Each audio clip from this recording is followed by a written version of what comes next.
Bonjour Julien Perron. Bonjour Evelyne. Merci d'avoir accepté cette invitation et bonjour aux consciences qui s'éveillent. Merci de nous écouter aujourd'hui. Julien Perron, on va expliquer un peu votre parcours. Je pense que vous allez plutôt vous nous expliquer un peu ce qui vous a amené justement à être porteur de différents projets. Des projets comme le magazine Innovation en éducation. Vous avez aussi, enfin, vous êtes le fondateur du congrès, donc un congrès qui se passe à Paris où justement vous invitez différents intervenants comme des enseignants justement pour réfléchir et puis pour donner des solutions, pour apporter des solutions pour l'éducation des enfants. Aujourd'hui, j'aimerais vraiment savoir qu'est-ce qui vous a poussé justement à vous pencher vers ces sujets-là et qu'est-ce qui vous motive, qu'est-ce qui vous anime au quotidien pour vraiment aller dans ce sens, pour porter ce projet. Ok. Il y a deux choses qui m'animent, c'est la connaissance de soi et l'éducation, qui pour moi en fait sont deux choses qui sont extrêmement liées. Et dans la mesure où dans notre système éducatif, pas forcément qu'en France, hein, globalement un peu partout dans le monde, on est très centré autour du savoir-faire et des connaissances, mais très peu autour du savoir-être. Au Canada, un petit peu plus, il y a des pays où c'est un petit peu plus dans les pays du Nord, mais globalement, on est quand même très concentré sur le savoir-faire et sur le savoir, donc sur les connaissances. Et donc la connaissance de soi et l'éducation, pour moi, ce sont deux domaines très importants. Donc moi, là, j'ai 43 ans.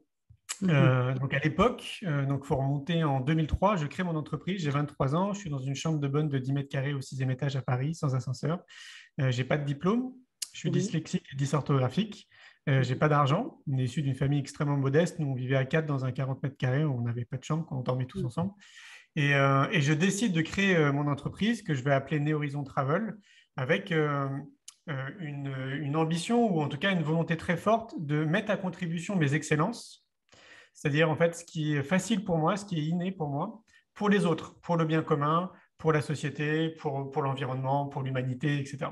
Et Mhm. donc, Neo Horizon Travel, c'est un réseau d'agences de voyage qui regroupe des agences, des tour opérateurs et des hébergements type écologe, on va dire, pour résumer, un peu partout dans le monde, dans une cinquantaine de pays, et qui avance sur une direction de bien-être et d'éco-responsabilité. Mhm. À l'époque, en 2003, en fait, j'ai créé le marché du tourisme éco-responsable. D'accord. J'ai développé l'entreprise, ça s'est plutôt bien passé parce que c'était quelque chose qui était très nouveau dans le monde du tourisme et je créais un nouveau modèle économique. Il y avait ce marché qui était inexistant qui commençait à se créer en fait. Donc tous les D'accord. tours opérateurs, les grosses agences sont venus un peu sur ce marché. Et moi, au bout de 4 ans, j'étais plus trop raccord avec les valeurs qui étaient véhiculées dans ce milieu-là. Je trouvais qu'il y avait beaucoup de greenwashing en gros. Mhm. J'ai décidé de créer une agence de communication qui s'appelle Néo Bien-être et qui est une agence qui est dédiée aux thérapeutes et aux professionnels du bien-être et donc du coup à ce D'accord. vaste champ qu'est la connaissance de soi. Mhm. Et ça, il faut remonter du coup à 2008. Néo Bien-être m'a amené à créer plein de choses sur mon parcours de vie personnelle et professionnelle que je n'avais pas imaginé, dont notamment un festival qui s'appelle le Festival pour l'école de la vie, qui est dédié à l'éducation, qui a lieu à Montpellier. La sixième édition, là, ce sera en 2023 à Montpellier. Le congrès Innovation en éducation, dont vous parliez, qui est un congrès qui est vraiment dédié à tout le monde. On voit bien que c'est beaucoup de professionnels en réalité qui viennent. Une année, c'est à Montpellier et une année, c'est à Paris. Là, cette année, en 2021, c'était à Paris pour la quatrième édition. Ça nous a amené à créer le magazine Innovation en éducation pour continuer à semer les graines, en gros, dans le monde de l'éducation en montrant qu'il y a plein de solutions, qu'il y a Mhm. plein d'outils, il y a plein de pédagogies différentes, il y a plein de professionnels pour accompagner les parents, les enfants et les enseignants. Et puis, on a créé le podcast Innovation en éducation, où là, je reçois en fait quotidiennement, donc c'est tous les jeudis, je reçois un invité qui est spécialisé dans le monde de l'éducation, donc peu importe sa spécialité, mais l'idée, c'est de parler de ce qu'il fait, puis plus généralement de l'éducation. Donc ça, c'est toute la partie éducation. Et sur la partie connaissance de soi, on aide les thérapeutes et les professionnels du bien-être à développer leur activité, mais ma vocation première, c'est de semer des graines, c'est d'accélérer les prises de conscience, et c'est de Mhm. montrer en fait qu'il y a énormément aussi de solutions dans le domaine de la connaissance de soi et du développement personnel. Autrement dit, on a plein d'outils, il y a plein de professionnels, de conférenciers, de livres qui peuvent accompagner les gens qui sont en cours de réflexion ou qui aimeraient peut-être être plus en accord avec eux-mêmes. Je ne vous aurais pas dit la même chose en 2003. Et donc, on Mhm. continue à semer des graines. Moi, je me considère un peu comme un jardinier, en fait, qui sème des graines et qui entretient les fleurs qui poussent. Et ça, c'est dans le domaine de la connaissance de soi. Et donc, j'ai fait le pont entre la connaissance de soi et l'éducation parce que je voyage beaucoup. Ça fait 25 ans que je me balade un peu partout dans le monde. Habituellement, hors du contexte qu'on vit là depuis 2 ans, normalement, 6 mois de l'année, je suis un peu partout dans le monde. Et parce que ça fait partie de mon équilibre et je trouve que c'est un merveilleux outil en développement personnel pour prendre soin de soi et pour bien se connaître. Et donc, quand je suis dans ces pays, quand je reviens en France, depuis au moins 25 ans, je me fais cette réflexion en me disant, mais c'est dingue comme tout part de l'éducation.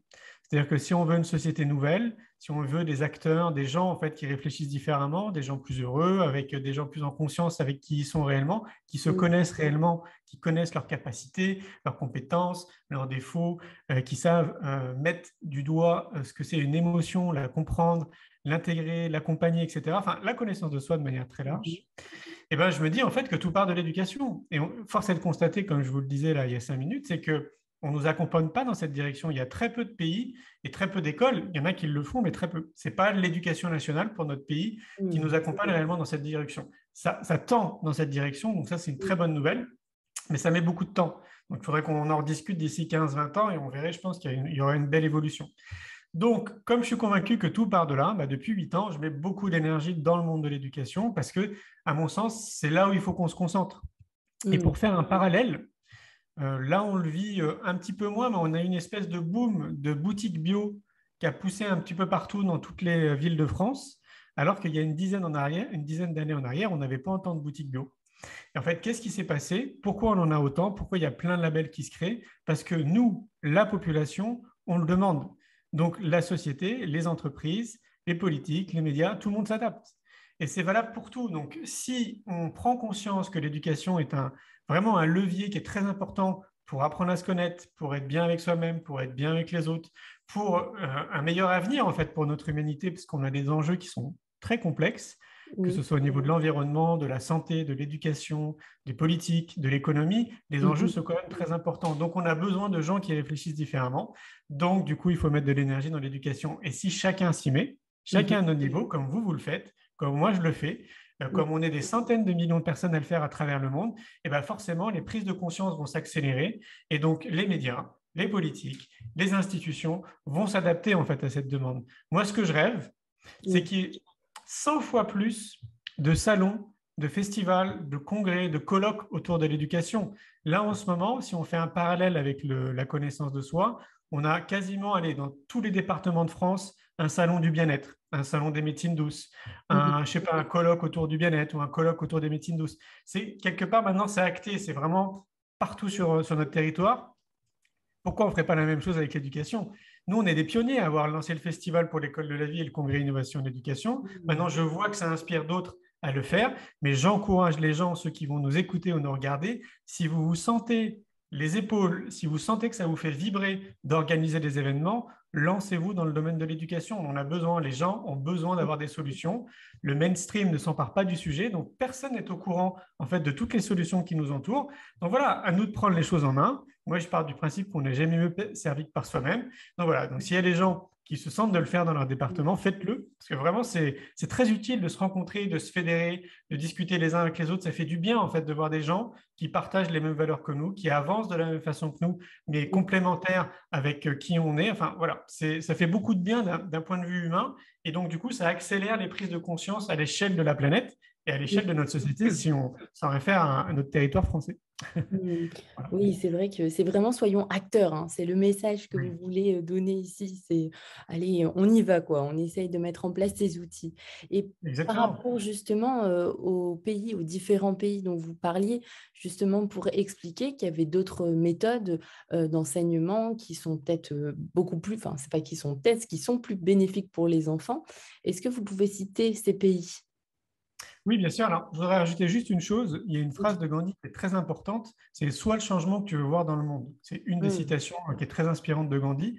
Et je pense qu'au-delà de la conscientiser intellectuellement, il faut bien comprendre que c'est une réalité. C'est-à-dire que si on veut que notre monde change autour de nous, il faut que nous aussi, on soit acteurs en tant que citoyens et qu'on comprenne que nous aussi, on a une responsabilité citoyenne, que les choses évoluent dans le sens que nous, on a envie. Si on attend que ce soit des instances politiques, si on attend que ce soit des fédérations, des ONG, je sais pas, l'éducation nationale, des choses extérieures à nous, oui, ça va peut-être aller dans ce sens-là, mais ça mettra beaucoup plus de temps. Donc, pour moi, c'est vraiment important de conscientiser ça. Soyons le changement qu'on veut voir dans le monde. Mais Et c'est pour les vrai. pays, oui, vas-y. Excuse-moi, Julien, mais c'est parce qu'en fait, ça m'évoque quelque chose de très fort, ce que vous dites. En fait, c'est par rapport aussi, enfin, moi, j'entends plein de personnes autour de moi, justement, grâce au podcast, en fait, ça élargit, en fait, les conversations, ça élargit les relations, etc. Et on se rend compte qu'on est beaucoup plus, justement, à vouloir intégrer ce genre de projet, mais qu'il y a énormément de personnes qui ne savent pas comment, à qui s'adresser et qui, en fait, se mettent toutes seules des barrières, ce qu'on a certainement pu faire. Enfin, moi, je l'ai fait aussi pendant des années à me dire, mais où je vais pouvoir donner du sens dans mon projet, comment faire, etc. Et en fait, je me rends compte qu'on est énormément. Donc, c'est vrai Oui. que, comme tu dis, ça part vraiment de l'éducation, de se faire confiance, de s'écouter soi-même, chose qu'on ne nous a pas enseignée. Oui, évidemment, et c'est super de le dire. Moi, j'arrête pas de le dire. On est des millions de personnes à travers le monde. Sauf qu'en fait, les gens ne se rencontrent pas. Donc, les événements, pour le coup, sont super importants. C'est-à-dire que tu peux potentiellement, en marchant dans la rue, ça se trouve, croiser des centaines de milliers de personnes qui sont comme toi, qui Oui, peut-être font des choses de leur côté, ou peut-être pas, mais qui aimeraient en fait passer à l'action sans le oui, savoir. Et c'est des événements comme ça qui permettent de nous rencontrer en réalité. Donc c'est vraiment très très important. Et moi, je te rejoins à fond parce que oui, partout où je vais dans le monde, à chaque fois, je rencontre des gens qui sont acteurs en fait du changement qu'ils ont envie de voir justement. oui, Et que ce soit à petite échelle ou à grande échelle, ben, ils ont compris que le changement, il passe par eux. Et donc voilà, après, c'est vrai que si on revient à l'éducation, nous, en France, on n'est pas dans une culture qui est entrepreneuriale. Donc, oui, les gens n'ont pas ce réflexe de se lancer, créer des entreprises, de oui, créer des projets, de lancer des trucs parce que notre environnement culturel, en fait, n'est pas orienté dans cette direction. On oui, serait né en Californie, aux États-Unis, oui, au Canada, en Angleterre, ben ouais, là, ça fait partie totalement de leur culture. Donc, c'est beaucoup plus logique. oui, Ils ont une réflexion même dans le cadre de leur famille qui est très entrepreneuriale, quoi. Donc, il ne faut pas se flageller. Il faut se rendre compte qu'on a un système, en fait, culturel qui ne nous tend pas dans cette direction, mais pour autant, à l'heure d'aujourd'hui, et une fois de plus, je n'aurais pas eu le même discours en 2003, pour quelqu'un qui a envie de changer et de passer à l'action, on a tout ce qu'il faut autour de nous. On a des gens comme toi qui font des podcasts, on oui, a des milliers de personnes sur YouTube qui font des vidéos super inspirantes, on a des milliers de bouquins, il suffit d'aller dans n'importe quelle librairie. Il y a plein de livres maintenant autour de l'éducation, autour du développement personnel, de la connaissance de soi, de la permaculture, tout ce que tu as envie en fait pour changer le monde autour de toi, tout est apporté. Tout est apporté autour de nous. Donc, une personne qui dit ah, bah, je ne sais pas par où commencer, bah, commence à faire des recherches. Tu tapes oui, des trucs sur un moteur de recherche, c'est déjà le début, quoi. oui, Donc, c'est sûr. Mais c'est vrai que c'est aussi ce que tu disais par rapport à ça, c'est qu'aux États-Unis, on va te pousser justement, l'échec est un apprentissage. En France, c'est encore, je trouve, difficile de vraiment se dire, bah, l'échec est un apprentissage. Enfin, ici, c'est plus clairement. échec, c'est un échec. Et c'est vrai qu'il faut aller au-delà de tout ça. Et juste pour revenir à ce que tu disais, alors il y a vraiment quelque chose qui m'est venu, c'est par rapport, tu sais, tu parlais vraiment de la régulation émotionnelle. Bon, c'est une petite partie hein, de tout ce que tu as Ouais. dit. Mais en fait, est-ce qu'on passerait pas d'abord aussi par les parents, justement? Parce que c'est vrai que nous-mêmes, en tant que parents, enfin, tu vois, moi, je suis jeune maman et je me rends compte que j'ai plein de choses à travailler. Et depuis que je suis maman, en fait, c'est là où ça vient réveiller plein de choses. Et je me dis, Ouais. mais il y a énormément de travail que je dois faire. En fait, le chemin, il est juste aux prémices, quoi. Il y a encore plein de choses à découvrir. Et c'est vrai que c'est pas toujours évident parce qu'en même temps, on n'a pas forcément envie de reproduire des choses, etc. On essaie de faire de notre mieux. Mais je me dis, mais ça passe déjà par l'adulte, en fait, déjà une meilleure connaissance de l'adulte. Bien sûr, moi j'appelle ça même le trio gagnant. En réalité, c'est les enfants, les parents, les enseignants et les professionnels de l'éducation de manière plus large. C'est-à-dire que si on ne conscientise pas que déjà nous, on a une responsabilité citoyenne de s'occuper de soi avant de vouloir s'occuper de notre enfant, notre femme, notre chérie, etc. Mm. Si déjà chacun fait ça tous les jours il se fait passer en priorité, ça change tout. On change la face de l'humanité. Oui, Mais on est dans une société à l'échelle mondiale, pour le coup, c'est pas qu'en France, où en fait on nous fait croire à travers plein de mécanismes que c'est égoïste de se faire passer soi avant les autres. c'est Et ça. moi j'ai un bon exemple, et je pense que je ne suis pas le seul à te donner cet exemple, c'est quand tu vas dans un avion, le steward t'explique une chose, si un jour, à un moment donné, il y a une dépressurisation dans l'avion, tu as des masques qui tombent. Et il Oui, te dit, tu mets d'abord le masque sur toi avant d'aider ton voisin. Donc c'est exact, si on comprend cet exemple, on comprend que c'est évident en fait, il faut d'abord commencer à s'occuper de soi, ouais, trouver qu'est-ce c'est qui est parlant. bon. Et ouais, qu'est-ce qui est bon Mm. en termes d'alimentation pour moi? Oui, Qu'est-ce qui est bon en termes de sport pour moi? En termes de sommeil, en termes de nature, d'exercice de relaxation, mm. d'information que j'ai envie de... Parce que l'information, c'est une nourriture. Tout ça, en fait, tu vois, si tu l'intègres dans ta vie comme une routine de vie, au même titre que tu te brosses les dents, que tu manges, si tout le monde fait ça sur notre planète, mais déjà, en fait, tu es juste bien, tu vois, Oui, tu es bien dans ton corps, tu es bien dans ta tête parce que tu as une alimentation qui est saine Donc, tu manges parce que tu sais que ce que tu manges va être bon pour ta santé, comme le disait Hippocrate, que Mm. ton alimentation soit ton premier médicament. Là, en fait, globalement, dans notre société, on mange juste des packaging. Tu vas dans un Carrefour ou n'importe quel supermarché, c'est des jolis packaging, c'est joli, il y a plein de couleurs. Tu achètes quelque chose qui est joli, qui t'attire, mais tu n'achètes pas un aliment qui va te nourrir en termes de santé. Mm. Donc, il y a toute une rééducation à faire autour de ça. Si tu manges bien ce qui te correspond, tu n'es plus malade. C'est une des choses qui arrivent de manière positive. Si tu ajoutes à ça un sport quotidien qui te Oui. correspond, ça peut être, je sais pas, de la natation, de la marche, du vélo, de la course à pied, ce que tu veux, de la rando. Si tu fais ça régulièrement, associé rien qu'à l'alimentation, une bonne alimentation, tu es déjà en pleine forme. Tu es bien dans ta tête, tu es bien dans ton corps. Si en plus, tu es vigilant à ton sommeil et tu es respectueux de tes cycles de sommeil, ben c'est Mhm. bingo. C'est bon. Tu es opérationnel tous les jours. Tu as une alimentation qui te nourrit. Tu as un sommeil qui est réparateur et qui fait en sorte que tu commences toutes tes journées, ben, tu es bien, tu es juste en forme et tu es, ouais, bien réveillé, quoi, on va dire. Mhm. Et après, tu as un sport qui te permet d'éliminer les toxines en fait, que tu accumules comme ça dans la journée. Parce que aller aux urines et faire caca, c'est pas suffisant. Il faut qu'on élimine en fait des toxines par les pores de notre peau. Et ça, Mhm. ces trois combos, ça devrait être enseigné à l'école. On devrait en fait nous accompagner très tôt dans cette direction. Parce que Oui. si tu le fais, et moi je connais mais plein de personnes en fait qui ont intégré ça dans leur routine de vie, tu Mhm. vas souvent dire ah là là putain qu'est-ce qu'ils sont rayonnants, ils ont l'air d'être bien dans leur tête, ils ont l'air d'être bien et tout. Ouais. Ben oui parce qu'ils font ces trucs de base. En fait, c'est vraiment un mécanisme de base humain. Donc pour en revenir à ce que tu dis toi en tant que jeune maman, la priorité, ça devrait être toi déjà dans un premier temps tous les jours et à toi de trouver les mécanismes sur une journée de 24 heures, comment tu peux t'organiser avant de t'occuper de ton enfant. Moi, j'ai réglé Oh. par rapport à ma vie. Moi, je me lève à 5 heures. Ah oui. Voilà. Mais donc, du coup, je me couche plus tôt. Et donc, du coup, je dîne plus tôt. D'accord. Et pour autant, j'ai une chérie, j'ai une vie, je voyage, enfin, j'ai une vie, à mon sens, normale, Oui. passionnée évidemment aussi de mes activités, mais pour régler un peu ce truc-là, en fait, je me suis dit, bah, il faut que je me lève tôt. Et Mm. donc, bah, je me lève tôt, donc du coup, je m'occupe de moi pendant une heure et demie le matin, puis après, je commence à travailler, et j'arrête de travailler à 16h30 tous les jours. Et après, le reste de la journée, je m'occupe de moi. Donc voilà. Donc, Mm. à chacun de trouver les bons outils, les bons mécanismes pour lui, mais Mhm. c'est le tronc commun pour une humanité qui serait vraiment différente de ce qu'elle est maintenant, quoi. C'est de Mm. s'occuper de soi avant de vouloir s'occuper des autres. Et donc, dans ton rôle de maman, tu dois faire ça. C'est vraiment, enfin, tu dois. J'aime pas l'injonction, mais c'est l'idéal, quoi. L'idée. C'est vraiment le format idéal. Je vois bien autour de moi, en tout cas les parents qui le font, bah, évidemment ça fonctionne, mais c'est toute une gymnastique, c'est tout un déconditionnement de tout ce que tu as appris, de tout ce que tu as entendu, de tout ce qui est même transgénérationnel. Enfin, c'est extrêmement long, hein. Mais si Oui. tu fais du mieux que tu peux tous les jours dans cette direction, c'est gagné. Ça Mm. mettra le temps que ça mettra, mais au moins tu fais du mieux que tu peux tous les jours pour aller dans cette direction. C'est très encourageant, en tout cas. Merci. C'est vrai Ah, mais que je t'en prie. puis c'est vrai qu'on on le sent. Enfin, si nous on se sent bien en tant que parent, l'enfant le ressent et se sent automatiquement bien. Enfin, c'est vraiment, C'est ça évident. paraît logique, c'est évident, oui. C'est C'est ça évident. qui. Et j'ai plein d'exemples. J'ai une compagne qui a un enfant de 5 ans, moi, j'ai pas d'enfant.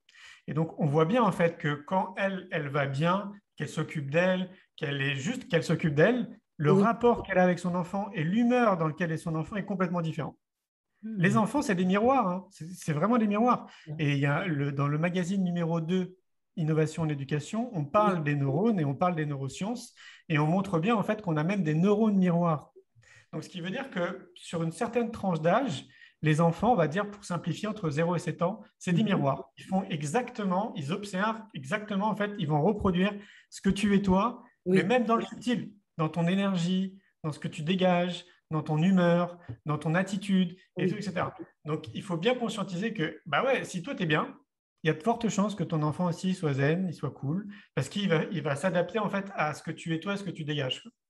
D'accord, ouais, c'est vrai que c'est. Alors, j'avais lu aussi un article justement où ils expliquaient que c'était intéressant d'éduquer un enfant à 5, voire 6 personnes, parce que dans les tribus, c'est ce qu'ils font. Et ils expliquaient l'importance justement de faire ça. Donc, une seule personne, je me dis, mais c'est pas assez finalement. Ah, en fait, je ne sais pas si c'est comparable parce qu'effectivement, dans beaucoup de cultures, ça se passe comme ça, mais ils ne vivent pas dans notre société. Oui. Tu vois, c'est vraiment deux univers complètement différents. Nous, on est quelques pays à se partager les richesses sur notre planète. Et puis après, tu as des civilisations qui ont maintenu en fait leur savoir-faire, leur savoir-être, leurs connaissances, qui n'ont pas intégré notre système et qui continuent à vivre. Ils essayent, en tout cas, j'imagine, de continuer à vivre comme on vivait il y a des années, des siècles en arrière.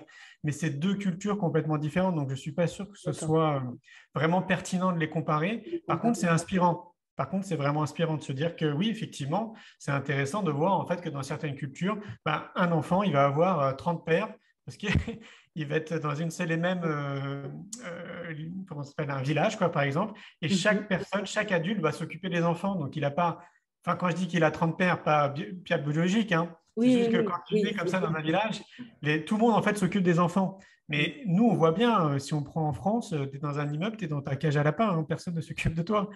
Donc, c'est pas du tout le même trip, quoi. Donc, complètement différent. oui. Et est-ce que tu aurais justement des anecdotes à nous raconter par rapport à des pédagogies justement qui sont meilleures, des exemples? C'est toujours le même principe. Je ne sais pas si elles sont meilleures, mais en tout cas, elles sont inspirantes.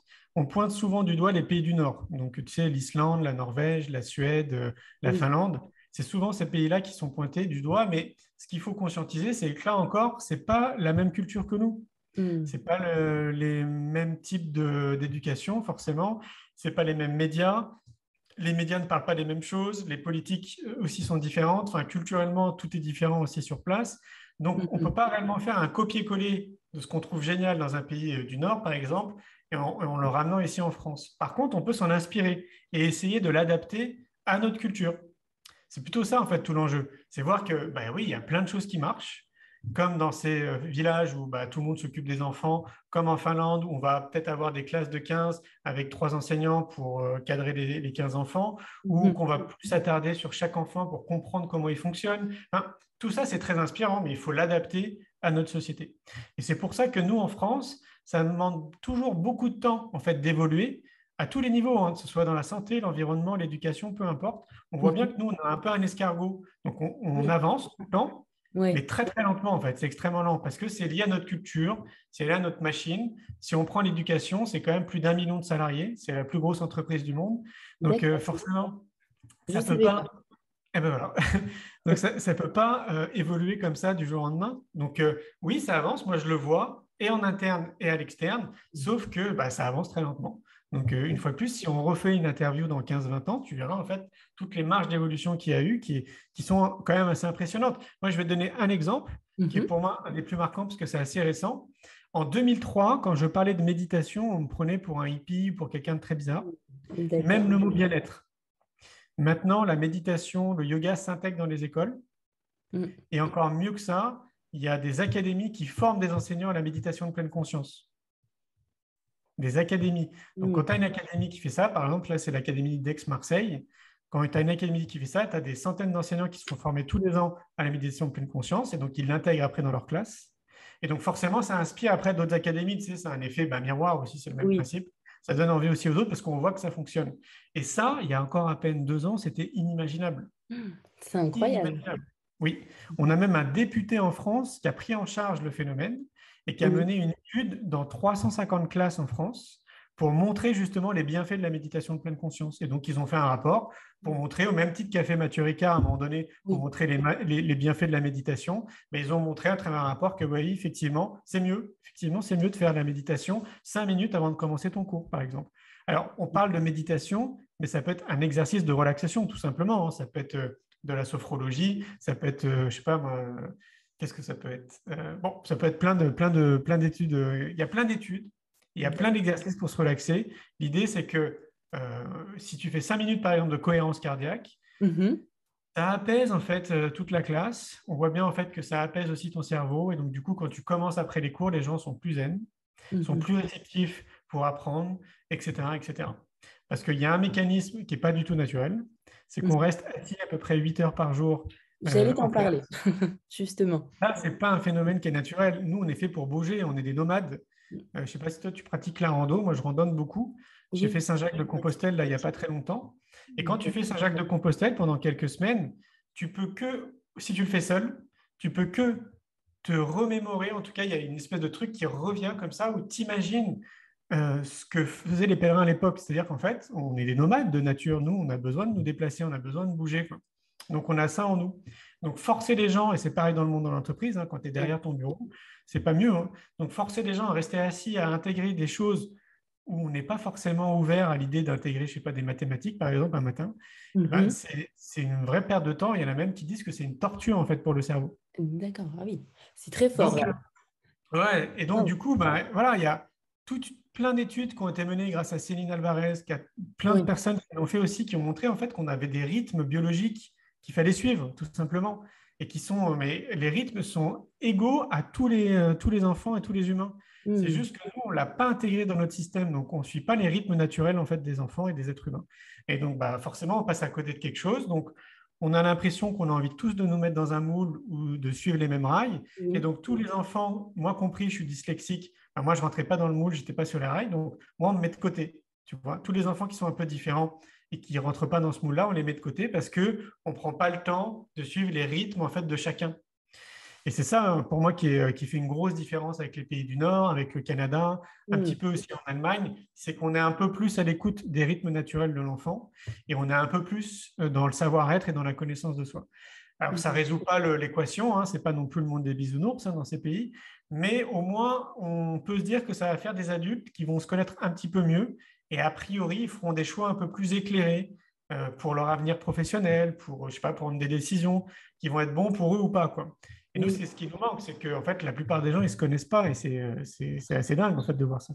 Oui, complètement. Et c'est vrai que ça m'évoque aussi les États-Unis ou le Mexique, où vraiment le matin, les enfants, ils ont l'école et puis l'après-midi, ils peuvent se consacrer à un sport. Donc ça leur permet Exactement. aussi de se défouler parce qu'on sait bien qu'après le repas, quand même, l'après-midi, on est quand même moins enclin à être attentif, à écouter, à être sur une chaise. Et je trouve que c'est intéressant justement d'intégrer ça. Et effectivement, je voulais t'en parler par rapport au fait d'être assis constamment. C'est vrai que c'est Hum. pesant parce on peut pas toujours être concentré non plus 8 heures d'affilée. Enfin, c'est Non, très... c'est ça.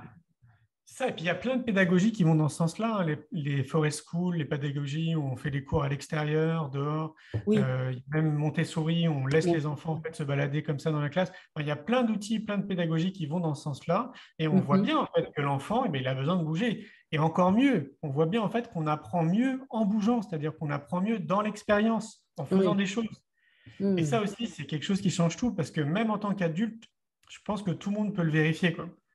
Tu vas apprendre mais 10 fois mieux en manipulant quelque chose, en faisant l'expérience par toi-même, donc physiquement, plutôt qu'en lisant un bouquin, en essayant d'apprendre par cœur ce qui a marqué dedans. Mhm. Et ça, bah, c'est pareil, c'est autre chose qu'on pourrait essayer d'amener davantage dans notre système, mais pas qu'en France, hein, un peu partout, parce qu'ils sont Mhm. rares quand même ces pays où ils vont dans cette direction, mais d'intégrer davantage, de vivre l'expérience pour apprendre. Et Mhm. alors, le pompon sur le gâteau, ça serait en plus en s'amusant. Alors, si Ah on oui, s'amuse, si on a qu'on est dans l'émotion à l'expérience, côté, bah oui. là, c'est juste génial. Les enfants, enfin, je ne sais pas si c'est le cas pour toi, mais moi, déjà à l'époque, quand j'allais en cours, je n'avais pas du tout envie d'aller en cours. C'était une plaie, en fait, d'aller en Mhm. cours. J'étais pas, ça ne me mettait pas en joie. Et quand je vois les enfants d'aujourd'hui qui vont en cours, c'est encore pire. Alors Oui. que c'est censé être un endroit où on va s'amuser, justement, où on va apprendre joyeusement. J'entends des parents qui disent à leurs enfants devant l'école, bon courage. Ah, c'est difficile, surtout à cet âge-là. Enfin, Eh oui, c'est pas normal. bah non, c'est vrai que c'est l'âge où on a envie de s'amuser en apprenant, où justement on est censé développer cette curiosité, parce que C'est ça ça. aussi, c'est pas évident. Je trouve que, enfin, même pour avoir travaillé bah, justement au sein de l'éducation nationale, j'ai bien vu aussi après qu'il y avait un autre souci, c'était par rapport aux classes, au nombre de classes. Il y a tellement d'enfants aussi que, enfin, tout seul, c'est vraiment pas évident non plus. Enfin, les enseignants sont pas non plus aidés pour être accompagnés, pour pouvoir mettre en place, parce que comme tu disais, il y a différentes formes d'intelligence. On ne les a pas toutes citées, mais il faudrait passer du temps sur ces... Mais là, on a des effectifs, on a des comptes à rendre, et c'est vrai que c'est stressant pour tout le monde. Donc les C'est enfants ça. le ressentent. Et on sent bien aussi la souffrance au sein de l'éducation nationale. Enfin, on sent bien qu'on est à la limite et il faut trouver des solutions comme toi, ce que tu Ouais. proposes, que vous faites. C'est super de le dire parce que pour moi, c'est très important que les gens se rendent compte de ce que Mm. c'est d'être enseignant. Et c'est très difficile quand tu n'as pas vécu l'expérience Donc, moi, j'invite les gens, c'est un peu comme dans Vie ma vie, à être prof pendant un mois Ah oui. pour se rendre compte en fait, de ce que c'est d'être enseignant, parce qu'il faut les remercier, les enseignants. Ils font juste un travail, pour moi, extraordinaire. Et c'est bien de le dire, parce qu'ils sont confrontés à un système sur lequel ils ne sont pas forcément raccord. Donc, en fait, ils suivent des directives sans trop avoir envie de les suivre. Ils se sentent obligés de les suivre, alors qu'en réalité, ils ont une liberté pédagogique. Et ça, il y a au moins 50% des enseignants qui l'ont oublié, quoi. Ils ont une vraie liberté pédagogique. Il faut qu'ils suivent un programme, mais en termes de pédagogie, ils peuvent faire comme ils le souhaitent. Oui. Après, évidemment, ça va dépendre des directeurs d'établissement, etc. Mais en tout cas, textuellement, ils ont le droit, ils ont une vraie liberté pédagogique. Et donc, il y a quelque chose de très frustrant pour certains, c'est qu'ils ne peuvent pas aller dans ce sens-là, parce qu'ils ont des supérieurs qui leur disent de ne pas aller dans ce sens-là, parce qu'ils ont des collègues qui vont leur dire, s'il a mené une expérience, qui vont dire, c'est n'importe quoi ce que tu fais. En fait, voilà, on est vraiment face à un système où il y a 50% des enseignants, soit qui passent à l'action et qui se forment en parallèle pour tester et mener des expériences dans leur classe, et 50% des enseignants, ce n'est pas de leur faute, en fait, ils ne sont pas ouverts. Ils ne sont pas ouverts à ces nouveautés. Alors, je parle de nouveautés, mais pour certains, Montessori, ça fait un siècle, donc ce n'est plus une nouveauté. Ils ne sont pas ouverts en fait à tout ça. Donc, du coup, ça met un peu de temps pour que les graines qui ont été semées puissent un peu pousser et se dire, tiens, au final, mon collègue qui fait ça, ça a l'air de marcher, tiens, je vais aller le voir. Et ça, c'est vraiment important de le lire parce qu'il y a une espèce de clivage au sein de l'éducation nationale. Il y a les gens qui essayent, mais parfois qui sont frustrés parce qu'ils ne peuvent pas. Et il y a ceux qui se forment et qui mènent des expériences, et puis parfois, en fait, on se fiche un petit peu d'eux ou on leur met des bâtons dans les roues. Et puis, il y a ceux qui arrivent à le faire. Et là, dans ce cas-là, ils deviennent vraiment des gens hyper inspirants autour d'eux, mais ça reste encore une minorité, quoi. Donc, c'est vraiment très, très important de le dire qu'on est face à un système qui est pas évident, en fait, pour ceux qui ont envie de mettre en place des choses. Et en plus, il y a toute une pression au niveau de l'administration, c'est extrêmement compliqué, quoi. Et en plus, on a des centres de formation, donc l'INSPE, qui ne forment pas les enseignants en fait, à être enseignants. Oui, On leur forme. Tu vois, on les forme avec beaucoup de savoir. En gros, c'est très théorique. Mais alors, par contre, à gérer toute une classe de 30 élèves, ça, on ne leur apprend pas, quoi. Alors que ça devrait être hyper important. Oui, non, mais c'est clair que moi, j'ai vu pas mal de personnes qui avaient le concours et au final, qui n'arrivaient pas à gérer et qui se frustraient et qui arrêtaient, qui changeaient complètement de métier. Enfin, ça arrive beaucoup, quoi. C'est C'est au évident. quotidien. Mais la gestion humaine, c'est hyper compliqué. Alors, encore plus quand tu as 30 personnes, ça veut dire 30 personnalités différentes, avec peut-être des 10, des TDAH, des machins. C'est hyper compliqué. En plus, avec des jeunes ou des enfants en bas âge qui ont, je te dis, pas forcément envie d'aller à l'école. Et toi, là-dedans, il faut que tu réussisses à te débrouiller pour intéresser tout le monde et puis pour comprendre comment Paul il fonctionne, comment Stéphanie elle fonctionne. C'est super complexe. Donc, il faut rappeler tout ça et essayer de faire en sorte que tout le monde avance main dans la main, parce que l'idée, ce n'est pas de décloisonner tout le monde et qu'on crée plein d'écoles alternatives. C'est surtout pas ça l'idée. L'idée, c'est qu'on avance tous main dans la main et qu'on trouve qu'il y a plein de solutions autour de nous. Faisons des tests, amenons des chercheurs, des scientifiques dans nos classes qui valident des process, parce que nous, en France, on accorde beaucoup de crédit aux scientifiques. Et il y a plein de chercheurs, il y a plein de scientifiques. Venez dans les classes. Il y a des enseignants qui font des travaux extraordinaires. Vérifiez avec eux que ça fonctionne et puis labellisez-le, quoi. Je sais pas, faites une étude et montrez que, je sais pas, je vais dire une bêtise parce que ça a été quand même validé, que Montessori, ça fonctionne.